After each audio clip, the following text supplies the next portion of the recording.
Dinas Lingkungan Hidup Banjarmasin melakukan pemantauan wan penataan pohon-pohon di kota Seribu Sungai ini supaya kasus tumbangnya sejumlah pohon di kawasan Cempaka, Kelurahan Pelambuan, Banjarmasin Barat akibat angin kencang disertai banyu laut pasang hingga merusak beberapa fasilitas umum kada terulang lagi.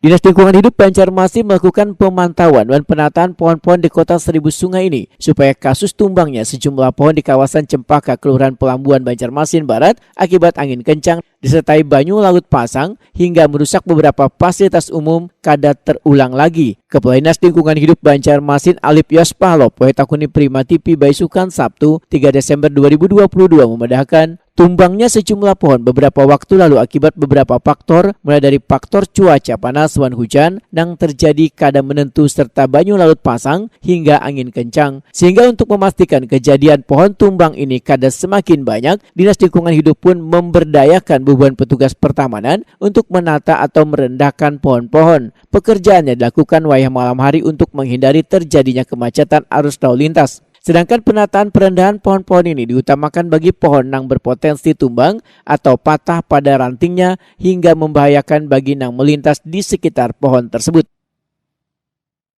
Terkait dengan itu untuk kita di pertamanan khususnya pohon, pemeliharaan pohon, dan untuk pohon itu setiap malam kita lakukan karena kami kerja untuk pohon itu malam ya, bukan siang karena mengganggu arus lalu lintas. Jadi malam sekitar mulai jam 10 sampai jam 12 atau jam 1 kita melakukan perendahan. Jadi pemeliharaan pohon yang berpotensi untuk roboh atau patah kena angin kencang kita lakukan perendahan atau pemotongan dahan-dahan yang memang sudah kita anggap membahayakan.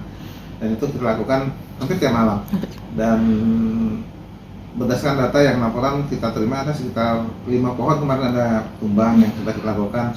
Selain di luar dari pemeliharaan kita ya, yang 5 pohon itu yang di pemeliharaan kita, kemudian yang di luar itu ada misalnya tumbuh di luar area kita, itu bisa kami kerjasama dengan Badan Penanggulangan Bencana untuk membagi kegiatan-kegiatan untuk pohon-pohon untuk melakukan pemotongan pas tumbang kita lakukan pemotongan.